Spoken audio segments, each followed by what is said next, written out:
All right, guys, welcome back to Watch Hobby Shop. My name's Dominic. And my name is Joe. And today we're going to be taking a look at the Tudor Pelagos 42mm in titanium.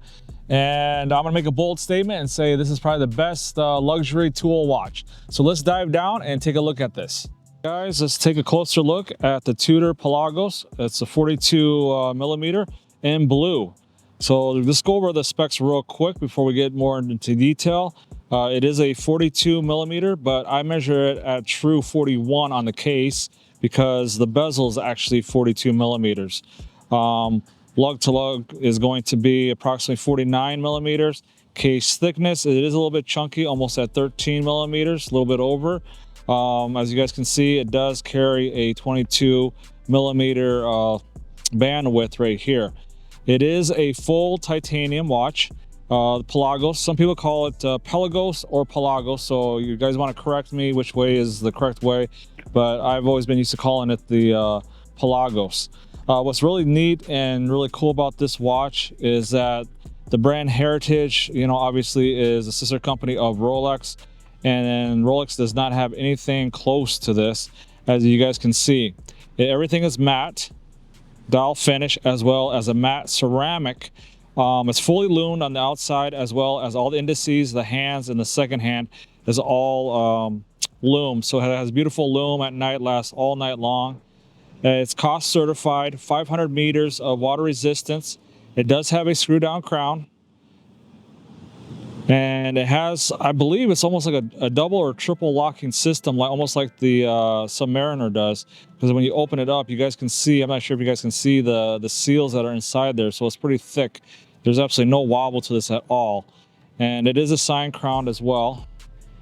Has nice knurling on the sides here. Nice brushing, absolutely no polish at all on the entire watch. It's all complete titanium.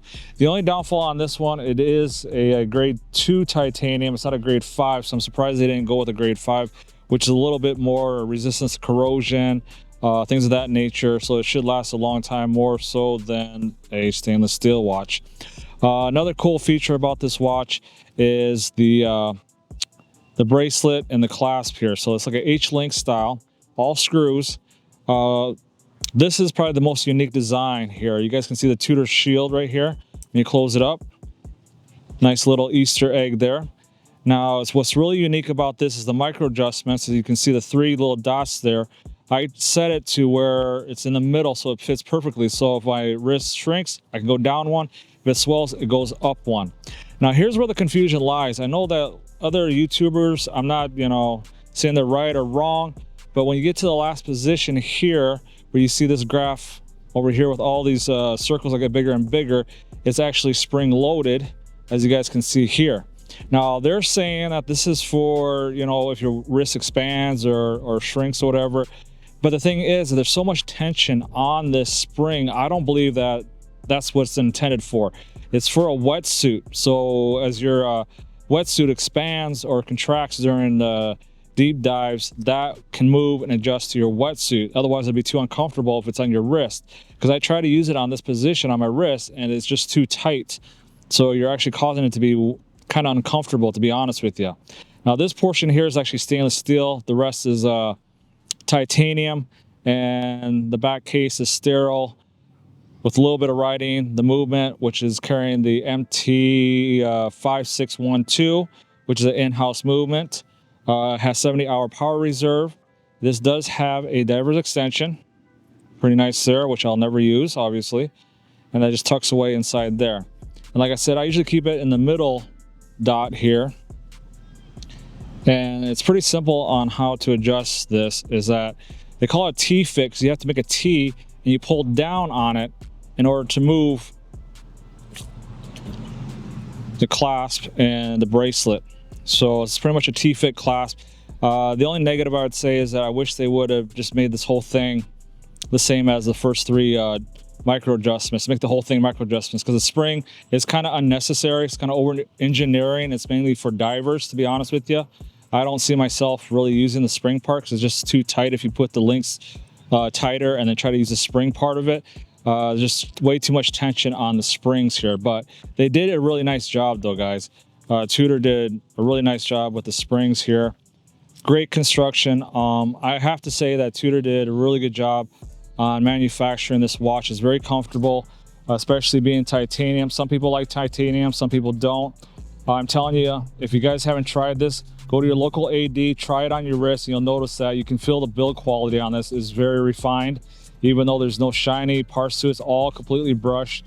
It's not as light as you guys think it is. It's probably around 150 grams, 148 grams, so to speak. Size to my 7-inch wrist, which, speaking of, we'll go ahead and put it on my wrist so you guys can see a wrist shot. It fits very comfortably.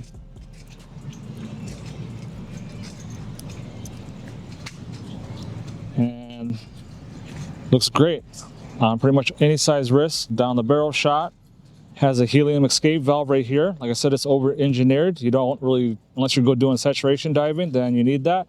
But that kind of gives it a little break on the side here so it doesn't look so slab sided. So that's kind of a nice touch. I really like that, even though I'll never use it. And also, I want to mention before I forget, is the class system uses ceramic ball bearings. So if you guys can see that.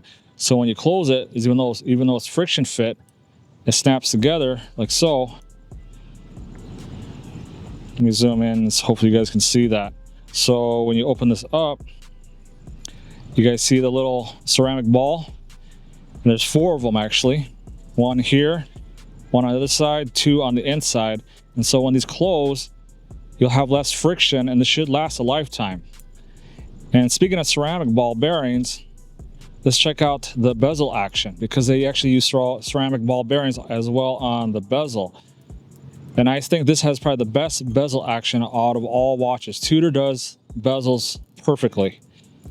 And there's a detent at the 12 o'clock position, so when you get to there, it gets tight. I actually went past it. Sorry about that, guys. But yeah, it gives a little bit of resistance when you hit the 12, so it'll line up exactly at the 12. So you guys can't go wrong with this at all.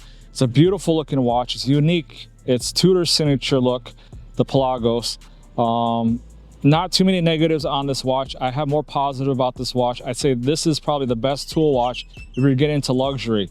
So if you want a true tool watch that's over engineered, doesn't have the blinginess, great bezel action, keeps great time, has the Tudor heritage, build quality, you can't go wrong with this watch at all. It's a beautiful design. I love the blue. Tudor does blues really, really well. Just like Breitling does green dials really well. Tudor does blue. Excellent job on this.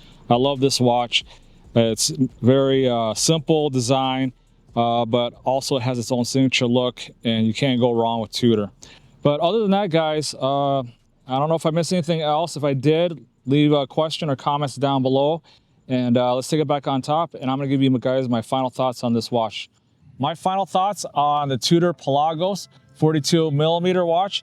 In my personal opinion, I think this is probably the best luxury tool watch. Good thing about this is because it is a tool watch, so it's not blingy. You can wear this pretty much every day. I love the titanium, even though some people don't like titanium because it's too light. But really with this one, because it has a mix of titanium and stainless steel, so it does have a good weight to it, as well as being 500 meters water resistance.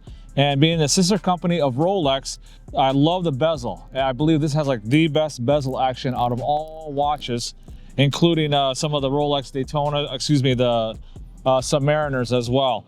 So if you guys do have the extra money for this, if you can pick them up pre-owned around $3,500 to even $4,000, depending if it has the box, cards, warranty, full kit, this is definitely worth the penny to buy this watch. And it has a beautiful blue dial. I love this watch. What do you think about this, Dominic? So yeah, just like you said, this is going to be that titanium links here made of titanium instead of that stainless steel. But also, if you notice that matte finish on there, it's not like it's super reflective. It's more of a nice soothing coating blue there. And something really unique about their clasp system is spring-loaded, what do you call it, micro adjustments? Yeah, so that's a little bit nicer feature. Obviously, you don't have to take out links or half links and stuff like that. You just have that feature to fine-tune it a little bit more to your wrist circumference over there. But overall, I do think it's quite a nice watch. And if you guys like this type of content, please guys, don't forget to like, subscribe, and hit that notification bell. We appreciate all the comments that we've been getting through. We're getting more comments, more subscribers that are popping up every day. And we really enjoy your guys' support. Until next time, we'll see you guys on the next video. Now you can do the